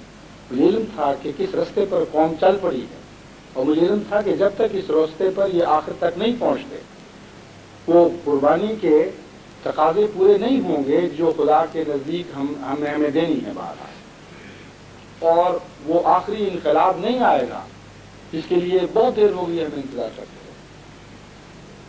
اس لیے وہ ٹھنڈی ٹھنڈی باتیں، وہ آرام سے زندگی، وہ مداحنت، وہ کچھ دنیا کچھ دین، یہ قصے تو قوموں میں انقلاب برپا نہیں کیا کرتے. اس کے لیے تو ایک کمیٹڈ ایک ایسی قوم کی ضرورت ہوا کرتی ہے جس کے وجود کا ذرہ ذرہ خدا تعالیٰ کے لیے تسخیر ہو چکا ہو، اس کے اندر یہ طاقت نہ ہو کہ وہ اس سے انحراف کر سکے، اس تسخیر سے باہر جا سکے. تب پھر وہ واقعات رونما ہوتے ہیں جن کو دنیا موضوع کہتی ہے. تو حضرت مسیح موعود علیہ السلام نے ان حالات کی بڑے کھل کر خبر دی اور ساتھ بعض نصیحتیں فرمائیں. اور الحمدللہ کہ جب میں نے وہ پڑھی چند دن پہلے تو میرا دل بڑے ہی اطمینان سے بھر گیا، بڑا ہی خدا کے تشکر سے بھر گیا کہ حضرت مسیح موعود علیہ السلام نے جو جو ہدایات فرمائی تھی ایسے موقع پہ تم نے کرنی ہے وہی ہدایات میں کرتا رہا، اور سر منہ بھی حضرت مسیح موعود علیہ السلام کی منشا سے میں نے انحراف نہیں کیا، ورنہ میرے پہ ایک عذاب آ جاتا روحانی طور پر تکلیف کا. ہمارے آقا و مولا حضرت مسیح موعود علیہ السلام خدا کی رہنمائی کے مطابق یہ توقع رکھ رہے تھے، اور میں اپنی بدقسمتی کی وجہ سے اس سے ہٹ کر یہ ہدایت دے بیٹھا. بڑے ہی اطمینان بخش ہے، وہ میں بھجوا رہا ہوں، انشاءاللہ الفضل میں شائع ہو جائے گا اگر الفضل پر اب تک ہاتھ نہ ڈال دیا گیا ہو. بہرحال یہ وہ حالات ہیں جن کے نتیجے میں جماعت احمدیہ پاکستان پر ایک ایسا اطلاع آیا ہے اور ساری دنیا کی جماعتوں پر آیا ہے اس کے ساتھ، کہ مذہبی تاریخ میں بہت کم ایسے واقعات ہوتے ہیں کہ اتنا خوفناک، اتنا تفصیل کے ساتھ کسی قوم کو ٹارچر کیا جائے. ہم زندہ ہیں اللہ تعالیٰ کی محبت اور رسول کی محبت اور قرآن کی محبت کے لیے. اگر ہمیں کہا جائے کہ تمہیں تلاوت نہیں کرنی، دلداری ہوتی ہے، خدا کا نام نہیں لینا، تو کلمہ توحید نہیں پڑھنا، مسلمان نہیں کہنا، تو پھر زندگی کا کیا فائدہ ہے؟ اس لیے کسی ایک احمدی نے بہت پیاری بات مجھ سے کہی. اس نے کہا حضور اس وقت یہ سوال نہیں ہے کہ موت مسئلہ ہے، موت کوئی مسئلہ نہیں ہے ہمارے لیے، زندگی مسئلہ بن گئی. ان حالات میں زندہ کیسے رہیں گے کہ محمد مصطفیٰ صلی اللہ علیہ وسلم کے عشق کا اظہار ہمارے لیے جرم ہو؟ یہ تو نہیں کر سکتے. حد ہوتی ہے کسی صبر کی، آزمائش کی. بعض باتوں میں ہم نہیں کر سکتے، یہ ہماری طاقت میں نہیں ہے بات. اس لیے موت کوئی مسئلہ نہیں ہے جماعت احمدیہ کے لیے. یہ زندگی کس طرح گزارنی ہے یہ ہے مسئلہ. وہ جو مسئلہ ہے بنیادی، اس کے متعلق ہم نے غور کرنا ہے، فکر کرنا ہے. اور ساری دنیا کی جماعتوں نے مل کر ایک آواز کے ساتھ اٹھنا ہے، ایک آواز کے ساتھ بیٹھنا ہے، ایک بدن کی طرح دکھ محسوس کرنا ہے، ہر جسم کے ذرے کا دکھ، اور ایک بدن کی طرح منظم رہنا ہے اور توحید کی لڑیوں میں پروئے جانا ہے. یہ پیغام میں لے کر آپ کے لیے آیا ہوں.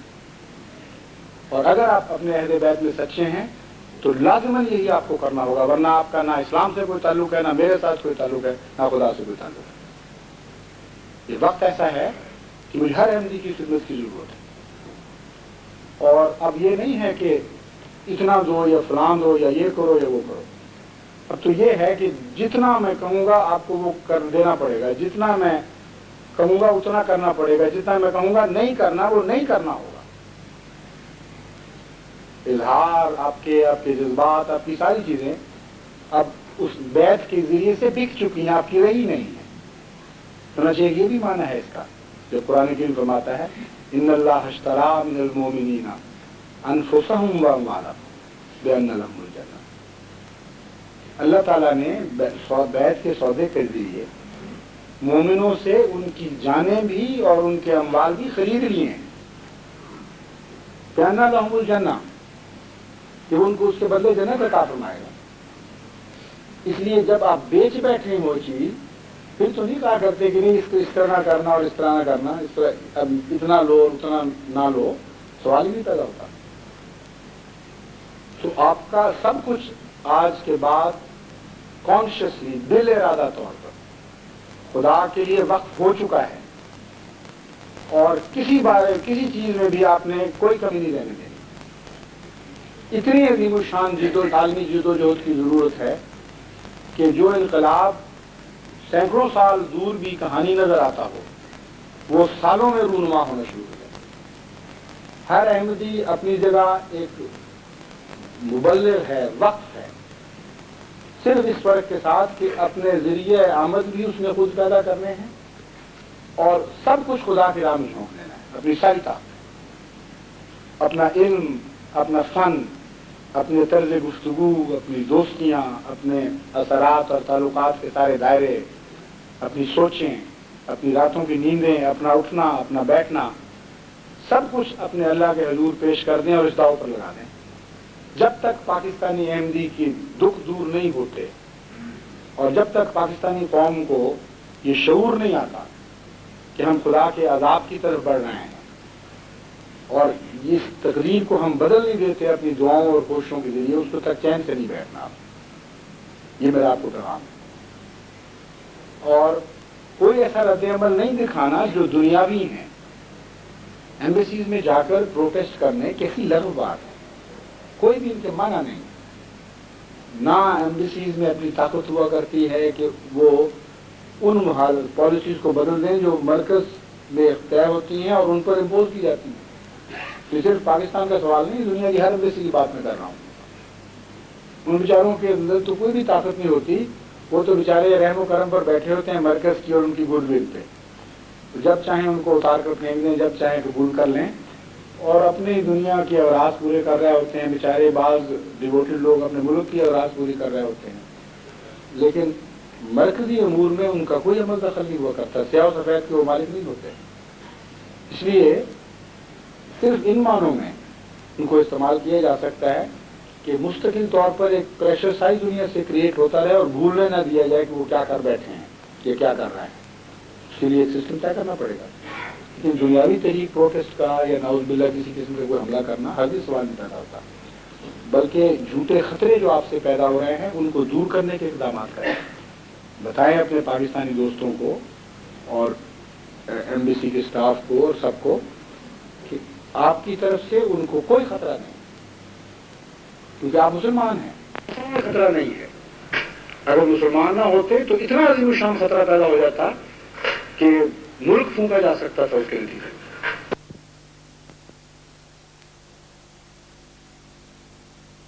اگر مسلمان نہ ہوتے تو اتنا عظیم الشان خطرہ پیدا ہو جاتا کہ ملک پھونکا جا سکتا تھا اس کے نتیجے. صرف خدا نے جو ہمیں مسلمان کہا ہے اسی کی ضمانت ہے کہ ان کو ہم سے کوئی خطرہ نہیں, کیونکہ مسلم وہ ہے جو امن دیتا ہے دوسرے کو اور کوئی خطرہ پیدا نہیں کرتا. اس لیے یہ یقین دہانی کروانی ہے اور اس پر عمل کرنا ہے کہ اللہ تعالیٰ کے فضل سے جماعت احمدیہ ایک امن پسند جماعت ہے. اصول کے احکام کے تابع میں کا اس کا رنگ تو اور بھی پتہ ہونا چاہیے. 10واں حصہ مجھ سے غلطی ہو گئی, 50واں حصہ کہتا ہے بس ٹھیک ہو جاتا ہے. تو ایک امن پسند جماعت ان معنوں میں کہ قرآن ہماری تقدیر ڈٹرمن کر رہا ہے. ہماری زندگی کی ہر راہ, ہر روش قرآن سے معین ہو رہی ہے, اور قرآن کریم نے جو رد عمل بتائے ہوئے ہیں ان سے باہر ہو کر ہم کیسے رد عمل کا اظہار کر سکتے ہیں. یہ جو ماڈرن رد عمل ہے پولیٹیکل, یہ تو قرآن کریم نے اشارتاً بھی ذکر نہیں کیے. بڑے بڑے دردناک حالات بیان فرماتا ہے, اور رد عمل انما اشکو بسی وحزنی اللہ, کیا قوم تم ظلم میں حد کر چکے ہو, میرا رد عمل پوچھتی ہو تو نبی کہتے ہیں انما اشکو بسی وحزنی اللہ, میرا رد عمل تو یہ ہے کہ اپنے سارے غم سارے دکھ اپنے رب کے حضور راتوں کو اٹھ کے بیان کیا کروں گا. پھر وہ جانے، وہ مالک ہے، ہم داروغہ نہیں ہیں، ہم زبردستی کچھ بھی نہیں کر سکتے، ہماری حیثیت ہی کوئی نہیں. لیکن جب مالک کو اطلاع ہو جائے، جب اس کے ہو چکے ہوں آپ، جب کامل طور پر اس کے لیے اپنی رضا کو ترک کر چکے ہیں اور اس کی رضا کو اوڑھ چکے ہیں اپنے اوپر، تو پھر مالک کے سامنے کس کی پیش جا سکتی؟ بھلا خالق کے آگے خلق کی کچھ پیش جاتی ہے؟ حضرت مسیح موعود علیہ السلام فرماتے ہیں. تو اس رد عمل کو قائم رکھنا ہے آپ نے، اور اس رد عمل کو زندہ رکھنا ہے اور اس کی حفاظت کرنی ہے. اس کے علاوہ قرآن کریم نے متفرق جگہ روشنیاں ڈالی ہیں تدبیر کے متعلق. الہی تدبیر کیا ہوا کرتی ہے، انبیاء کس طرح تدبیر کیا کرتے ہیں. حضرت صلی اللہ علیہ وآلہ وسلم نے اس بنیادی رد عمل کے دائرے کے اندر رہتے ہوئے خدا کے منشاء کے مطابق مختلف کرائسز میں، مختلف خطرات کے وقت کس طرح قوم کی رہنمائی فرمائی. یہ مشن راہ ہے ہمارے لیے. ان کے اوپر غور کرتے ہوئے انشاءاللہ تعالی میں آپ کو ہدایات وقتاً فوقتاً دوں گا. کچھ کمیٹیاں بٹھاؤں گا جو میری مدد کریں گی انشاءاللہ، اور کچھ رہنمائی وقتاً فوقتاً ہوتی رہے گی. کچھ نئی بھی ہوگی جن کے ساتھ تعلق نہیں، ان کے ساتھ ان کے اوپر بوجھ ڈالنے کی ضرورت نہیں. اگر 10 آدمیوں کا کام ہے تو 10 آدمیوں کو بتایا جائے گا، اگر 100 کا ہے تو 100 کو بتایا جائے گا. تو جتنا ہوگا اتنا آپ یہ ظاہر ہوتا چلا جائے گا اللہ تعالیٰ کے فضل کے ساتھ. تو ذہنی طور پر آمادگی ہونی چاہیے اور انشاءاللہ تعالیٰ آپ کی پوری رہنمائی ہوگی. بات یہ ہے کہ یہاں کے پانی کا رنگ خراب ہے.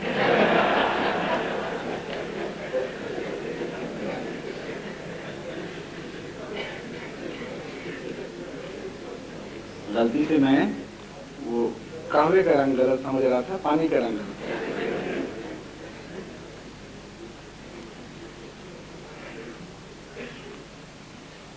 اب یہ جو صورتحال ہے اس کی روشنی میں آپ پر یہ بات بھی واضح کر دوں کہ سر دست میرا ارادہ 3 ماہ کا دورہ ہے،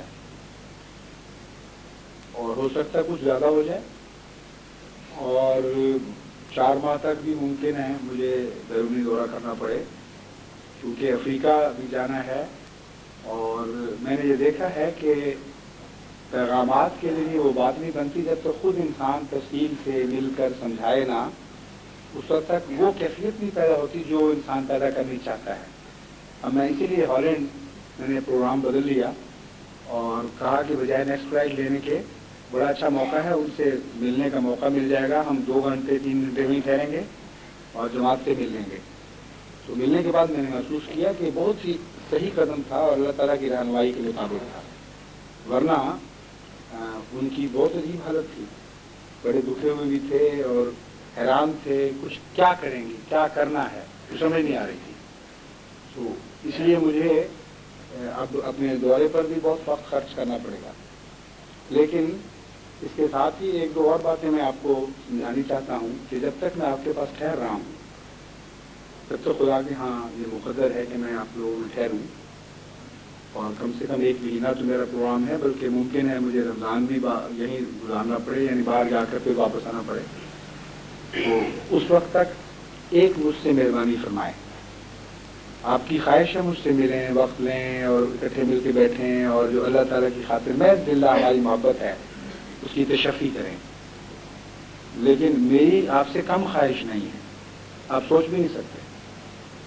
جس طرح مجھے لطف آتا ہے مجھے چہرے پر نظر ڈال لیں، ایسا سرور روحانی ملتا ہے کہ لوگ کہتے ہیں تم تھکتے کیوں ہو، تو اتنا کیوں کام کرتے ہو. میں ان کو کہا کروں تمہیں پتہ ہی نہیں، یہ تھکاوٹ ہے، کچھ اور چیز ہے. میری زندگی کی لذت یہ ہے کہ حضرت مسیح موعود علیہ السلام کی جماعت سے محبت کروں اور ان کے لیے اپنے آپ کو وقف رکھوں. تو جو سرور ہے وہ تمہیں تھکاوٹ لگ رہی ہے، لیکن اس وقت مجبوری ہے. اس وقت مجھے تنہائی چاہیے اور کلیتاً بے فکری کے ساتھ میں اپنے ذہن کی تمام تر طاقتوں کو جماعت احمدیہ اور اسلام کے حق میں منصوبہ بندی پر لگانا چاہتا ہوں، اور اس کے لیے مجھے کچھ امن چاہیے. اس لیے اس وقت میرے وقت پہ ڈیمانڈز نہ کریں. مجھے ضرورت ہوگی آپ کی، جس وقت جس کی ضرورت ہوگی میں خود بلاؤں گا اور وقت دوں گا. اور جہاں تک ممکن ہے مجھے آزاد چھوڑ دیں اس معاملے میں. پھر اللہ تعالیٰ حالات بدلتا ہے، پھر بیٹھیں گے انشاءاللہ تعالیٰ، اور بار بار بیٹھیں گے. ہو سکتا ہے اسی دورے میں بھی اللہ وقت دے تو اور زیادہ مل کے بیٹھے ہیں. لیکن صرف اتنی مہربانی کریں، میں اس لیے اب سمجھا رہا ہوں کہ میں دل شکنی نہیں چاہتا کسی کی، کیونکہ میرے لیے یہ بڑا مشکل ہے اگر مجھے کوئی کہہ دے کہ میں اس کا انکار کروں. میرا دل، میری طبیعت ہی نہیں اس طرح کی، میں برداشت نہیں کر سکتا اس معاملے میں کسی کو دکھ دوں کہ وہ کہے گا جی میں نے بڑی محبت سے کہا تھا اور مجھے وقت نہیں دیا. اس لیے مجھے کیوں اس آزمائش میں ڈالتے ہیں؟ بات ہی نہیں، خواہش کا اظہار ہی نہ کریں. آپ تھوڑی سی قربانی کریں جو میں بھی قربانی کر رہا ہوں، تو دونوں طرف سے ہونی چاہیے. اس کے علاوہ میں ایک دو باتیں آپ کو اور سمجھانی چاہتا ہوں آج تفصیل سے. جیسا کہ میں نے بیان کیا، یہ وقت نہیں ہے ہر بات کہنے کا، ہر بات کرنے کا. ہمارے اندر خدا کے فضل سے شر کوئی نہیں ہے، لیکن شر نہ ہونے کا یہ مطلب تو نہیں کہ ہم مل کے سر جوڑ کر باتیں نہیں کریں گے. اور بعض باتیں اسلامی مفاد کے اندر اور جماعتی مفاد کے اندر ہم مخفی نہیں رکھیں گے. یہ تو سنت انبیاء کے خلاف بات ہے کہ چونکہ شر کوئی نہیں ہے اس لیے ساری باتیں کھولی جاؤں. حضرت صلی اللہ علیہ وسلم نے اس قدر بعض معاملات میں اخفاء کی تاکید فرمائی ہے کہ اس سے زیادہ کبھی کسی نے بھی اخفاء کی تاکید نہیں. آپ سارے انبیاء کے اخفاء کے موضوع پر ارشادات اکٹھے کر کے دیکھ لیں، اکثر میں ملے گا ہی کوئی نہیں، اور جہاں ملے گا نہایت معمولی. اور رسول کریم صلی اللہ علیہ وسلم مختلف مواقع پر اخفاء کی تاکید فرمایا کرتے تھے. اور قرآن کریم نے بعض مسلمانوں کے ذہن میں پیدا ہونے والے توہمات کو دور فرما دیا. اللہ تعالیٰ نے فرمایا کہ نجوہ برا نہیں ہے فی ذاتہ، مخفی میٹنگز تو بری نہیں ہے. یہ ہے کہ مخفی میٹنگز ہوتی کس لیے ہیں؟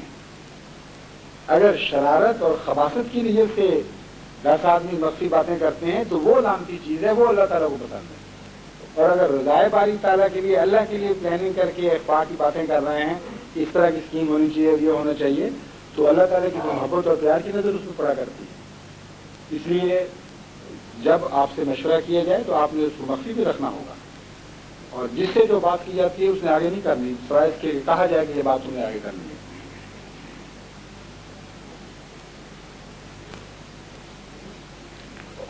اب میں آپ کو بعض ایک دو باتیں بڑی دلچسپ بتانا چاہتا ہوں رویا کے ساتھ، جن کا رویا اور کشوف کے ساتھ جو تعلق ہے. اللہ تعالیٰ نے بعض خبریں دی تھی پہلے سے. ایک تو حضرت مسیح علیہ السلام کی ایک رویا ہے جس کے متعلق میں انشاءاللہ بعد میں کسی وقت بتاؤں گا، جس کو جماعت نے شروع میں غلط سمجھ کر خلافت کے آغاز میں اور معنی لینے شروع کر دیے تھے جو بالکل اس کے منشا کے خلاف تھے. وہ پھر میں نے بڑے زور لگا کر نظارتوں کو، خدام الانبیاء کو، پرائیویٹ ان لوگوں کو جن کے متعلق علم آتا تھا ان کو بات رکھا کہ ہرگز اس بارے میں کوئی کلمہ نہیں کہنا جس کا تمہیں علم نہیں ہے، تم مجاز ہی نہیں ہو اس کے بارے میں رائے کا اظہار کیجیے. تو مجھے معلوم نہیں اس کا مطلب کیا ہے، لیکن یہ جب وقت آئے گا میں اس کو بتاؤں گا.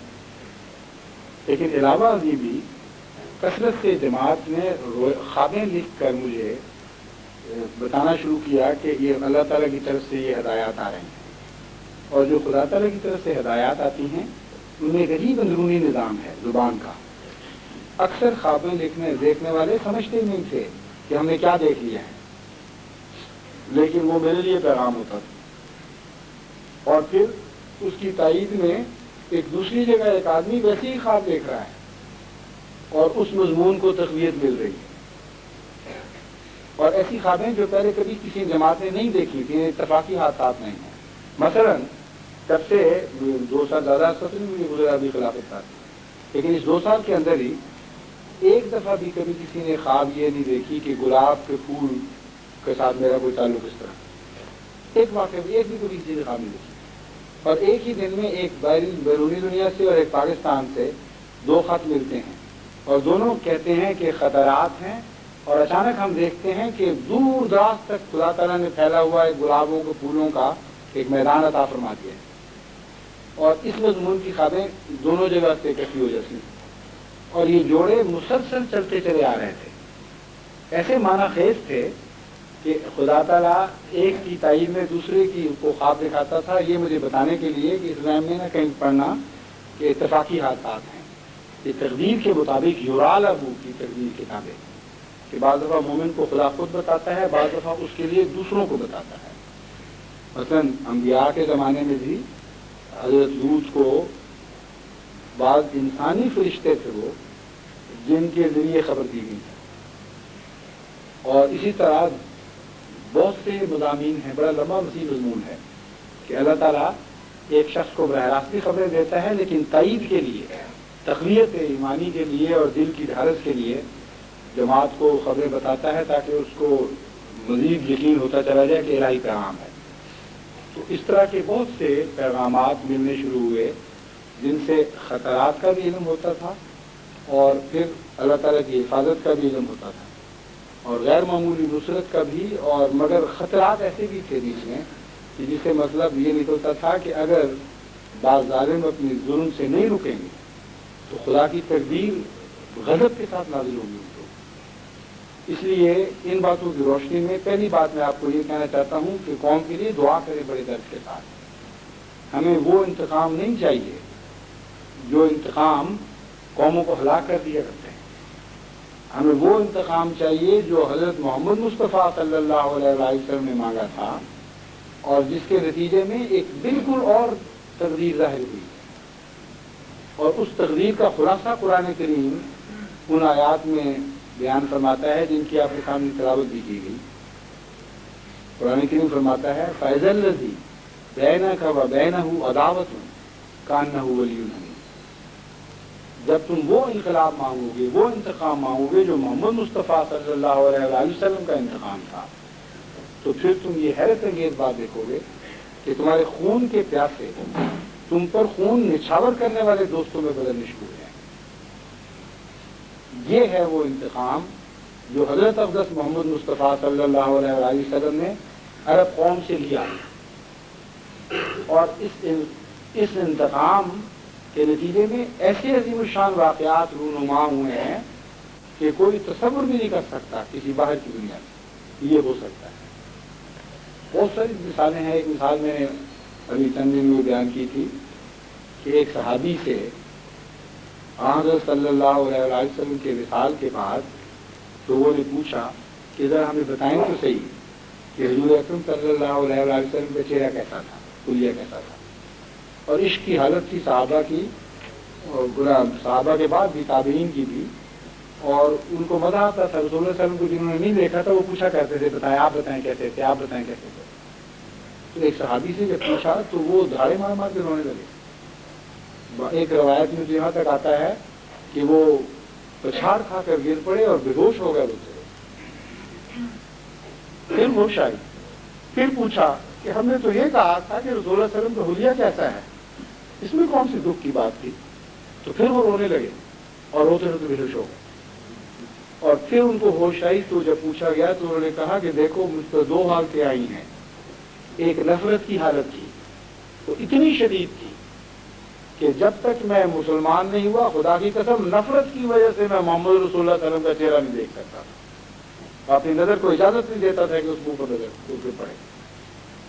اور پھر دوسری حالت وہ پیدا ہوئی جب میں محمد رسول اللہ علیہ وسلم پر یہ بات لے آیا اور محبت میں ایسا جوش مارا ہے کہ خدا کی قسم شرم اور حیا اور وفور محبت کی وجہ سے میری نظر اس چہرے کو دیکھ نہیں سکتی تھی، اور آج میں وہ بدقسمت ہوں کہ صحابی تو ہوں، لیکن جب لوگ پوچھتے ہیں تو میں نہیں بتا سکتا تھا کہ محمد رسول اللہ علیہ وسلم کا چہرہ کیسا تھا۔ یہ وہ انقلاب ہے، یہ وہ انتقام ہے جو محمد رسول اللہ علیہ وسلم نے اس قوم سے لیا ہے، اور اسی انتقام کا ذکر قرآن کریم فرماتا ہے فَإِذَا الَّذِي بَيْنَكَ وَبَيْنَهُ عَدَاوَةٌ كَأَنَّهُ وَلِيٌّ حَمِيمٌ۔ تم خدا کی راہ میں قربانیاں دو، بدیوں کو حسن سے تبدیل کرو، لیکن جو اس کا میں نے معیار مقرر کر دیا ہے اس سے کم پہ میں راضی نہیں ہوں گا۔ تو یہ معیار ہے کہ تم نے نفرتوں کو محبت میں بدلنا ہے، محبتوں کو نفرت میں نہیں بدلنا۔ اور ساتھ وارننگ دے دی وَمَا يُلَقَّاهَا إِلَّا الَّذِينَ صَبَرُوا۔ یہ جو عظمت کے کردار ہے، یہ عظیم الشان انعام کہ نفرتوں کو محبت میں بدل رہا ہو، یہ صبر والوں کے سوا کسی کو نہیں ملا کرتا۔ صاف پتہ چل گیا کہ ایسے موقع پر دعا کے لیے بھی صبر کی ضرورت ہوتی ہے۔ جب زخم تازہ ہوں، جب اپنے بھائیوں کو ذبح کیا جا رہا ہو خون چھری سے، جب ظلم میں حد کر کی جا رہی ہو تو دعا نکلتی ہے بھلا دل سے، دل پھڑکتا ہے اس وقت بددعاؤں کے لیے. اس وقت صبر کی مضبوط تنابوں میں ان کو کس کر، صبر کی رسیوں میں باندھ کر دل کو مجبور کر دیا جائے کہ دعائیں دینی.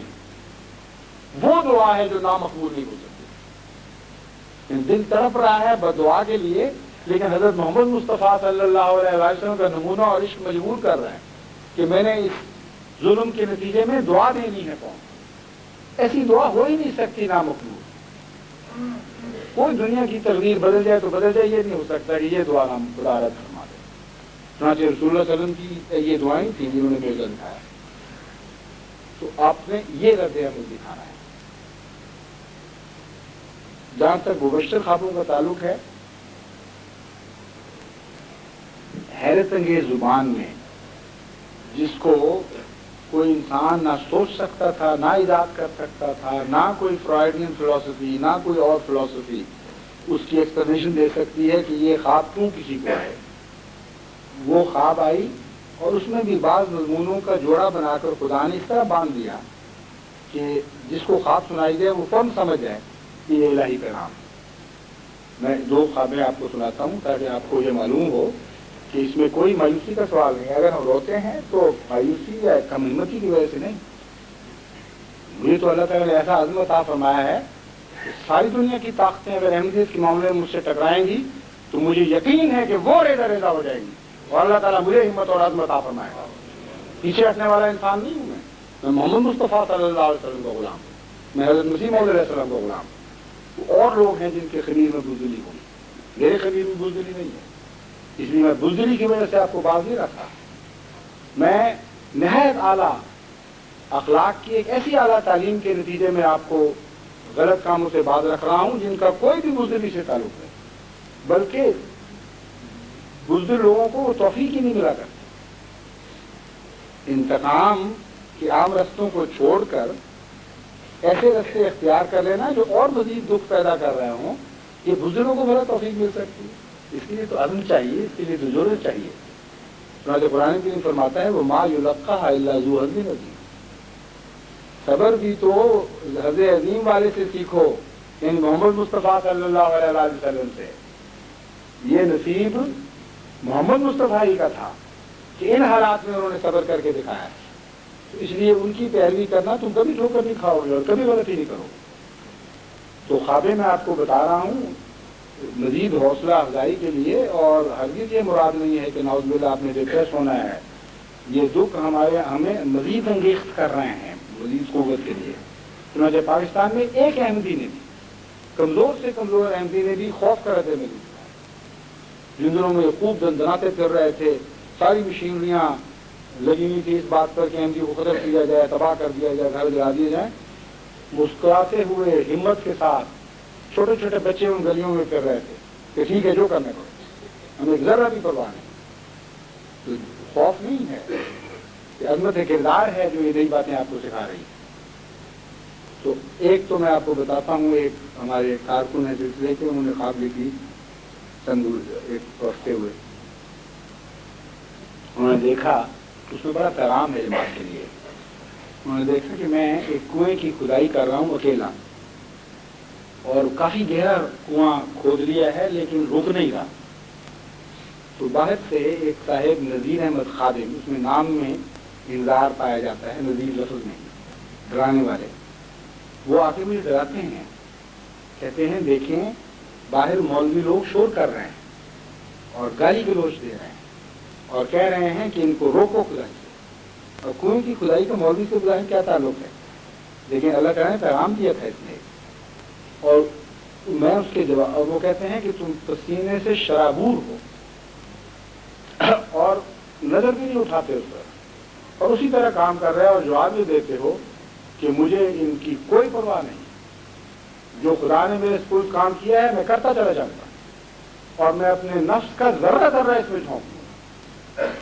آج تو وقت یہ نہیں رہا کہ 60 فٹ یا 50 فٹ کھدائی روزانہ کی جائے.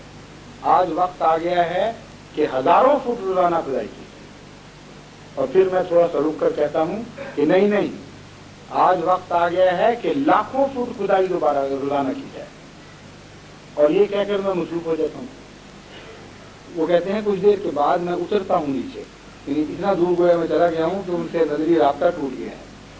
تو نیچے اترتا ہوں تو دیکھتا ہوں کہ آپ اکیلے نہیں ہیں، بلکہ رنگا رنگ کے آدمی مختلف قوموں کے بہت سے اکٹھے ہوئے ہیں اور سارے مل کے کھدائی کرتے چلے جا رہے ہیں. یہ خدا نے اس بات کو بڑھا دیا اور پھیلا دیا ہے اور بہت برکت دی ہے.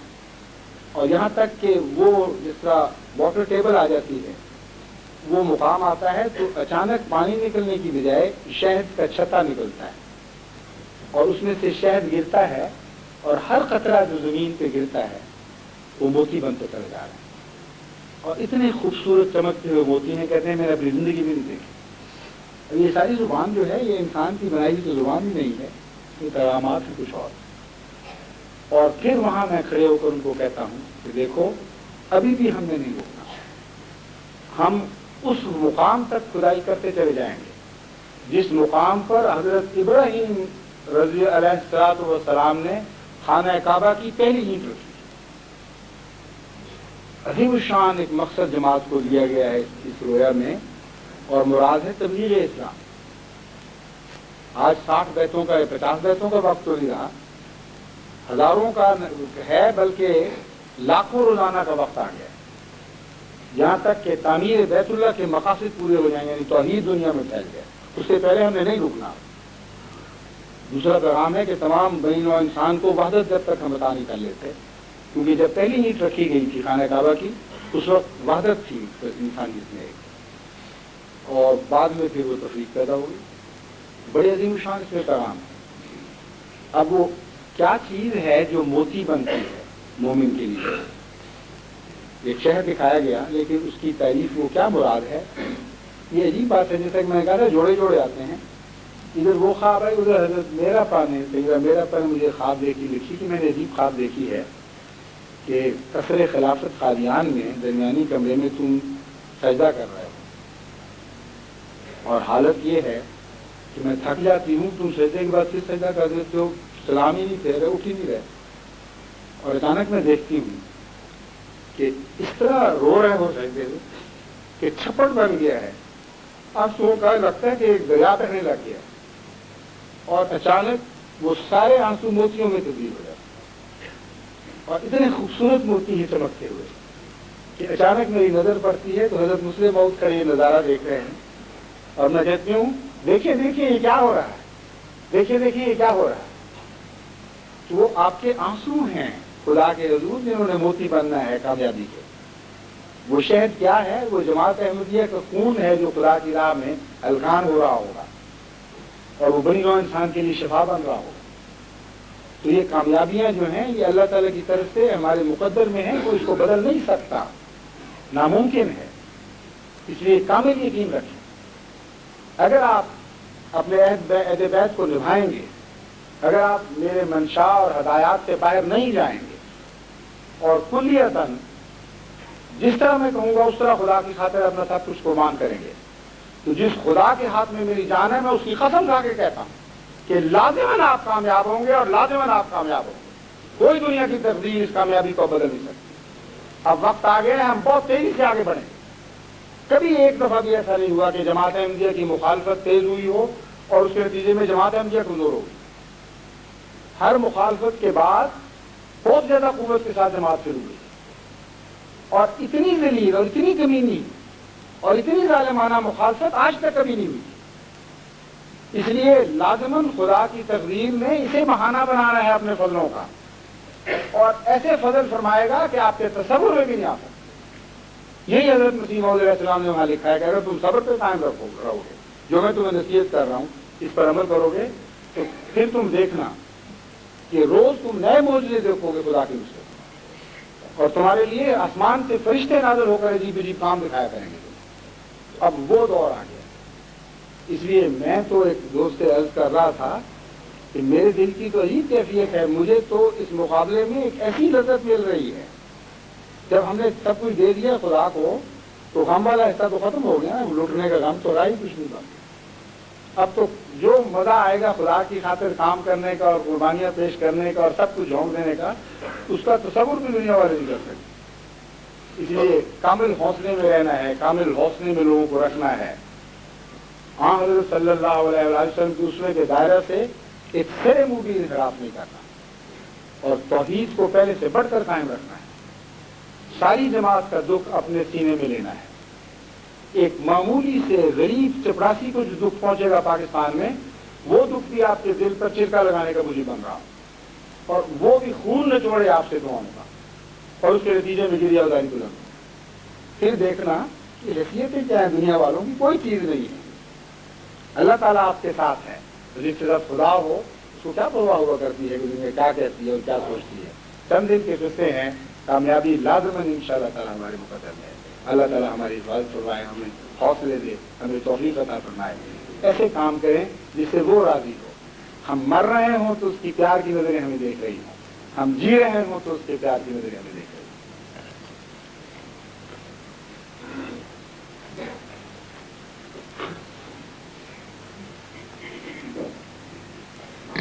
اب ایسا انتظام کریں، بہت سارے کام کرنے ہیں، کام کرنے والے آدمی بھی بہت چاہیے. ایسا انتظام ہونا چاہیے کہ جو بھی خطاب کیا جائے جلد از جلد اچھی انگریزی میں اس کا ترجمہ ہو، اور پھر انگریز اس کو اپنے طور پر خود پڑھ کر اس کو ریکارڈ کرائیں، کیونکہ جو ان کا تلفظ ہے بہرحال وہ ہم لوگوں کا نہیں ہو سکتا. اس میں ایک خاص قوت بھی پیدا ہو سکتی ہے. اچھی آواز والا جو قوت بھی رکھتا ہو وہ اس کو بڑی عمدگی سے ریکارڈ کرائے، اور پھر جلد از جلد ساری دنیا کی جماعتوں میں یہ جو انگریزی زبان جماعتیں ہیں ان کے لیے وہ کیسے بھجوا دی جائیں، اور جو اردو زبان جماعتیں ہیں ان کے لیے بھی فوری انتظام ہو. اور اس کے لیے انتظار نہیں کرنا، ایک لمحہ بھی ہم ضائع نہیں کر سکتے. منٹ میں فوراً تیاری ہو اور فوری طور پر ایکسیکیوشن ہو اس کی. چنانچہ ایک اور خواب جب استخارہ کے لیے کہا گیا تھا ایک خاص اہم کام کے لیے، یہ اس سے ایک دن پہلے کی بات ہے. ایک دوست نے یہ خواب بھی مجھے سن لکھی بڑی عجیب، کہ میں نے دیکھا وہ دوست کیا یعنی ایک نوجوان ہے جو نارمل تو عام حالات میں اگر آپ اس کو جانیں تو آپ سوچ نہیں سکتے کہ اس کو اس قسم کی خواب آ سکتی ہے. اس نے کہا میں نے لکھا کہ میں نے ایک عجیب خواب دیکھی ہے کہ حضرت مسلم موعود آتے ہیں اور آپ ایک مجلس میں بیٹھے ہوئے ہیں تو اور کسی سے خطاب نہیں کرتے، سیدھا آپ کے پاس آتے ہیں اور کہتے ہیں دیکھو تم جو فیصلہ کرو اس پر پوری طرح عمل کرواؤ، ہرگز کسی سے ڈرنے کی ضرورت ہے. خدا تمہارے ساتھ ہے، خدا تمہارے ساتھ ہے اور وہ تمہیں نہیں چھوڑے گا. اس لیے جو فیصلہ کرنا ہے کرو، اس پر عمل کرواؤ اور پھر دیکھنا کامیابی تمہیں حاصل ہوگی. کم و بیش 100% الفاظ سے مجھے یاد نہ رہے ہوں، لیکن یہی قوت اور یہی مضمون تھا جو اس نے مجھے لکھ کے بھیجا. اس لیے ہمارے پاس اب وقت نہیں ہے ضائع کرنے کا. جو فیصلہ ہونا ہے اس پر عمل کرنا ہے، اور عمل میں ہی برکت ہے، خالی فیصلوں میں تو کوئی برکت نہیں ہو سکتی. اور دعا کر لیتے ہیں پھر انشاءاللہ. جیسا کہ میں نے بیان کیا ہے نظام جماعت کی طرف سے آپ کے جو حصے ہوں گے کام کے، عمومی کوشش کے علاوہ وہ آپ کو اطلاع ہوتی رہے گی. اور جہاں تک رابطہ ہے پریس والوں سے، ان کو حالات سے آگاہ کرنا، جو ہو رہا ہے واقعہ جس قسم کے مظالم ہو رہے ہیں اس سے دنیا کو آگاہ کرنا تاکہ ان کی توجہ منلطف ہو اس طرف اور ان کے دل نرم ہوں ہماری بات سننے کے لیے. یہ کام اپنے طور پر سارے شروع کر دیں، جہاں جہاں جس کا انفلوئنس ہے وہ اس کام کو شروع کر دیں.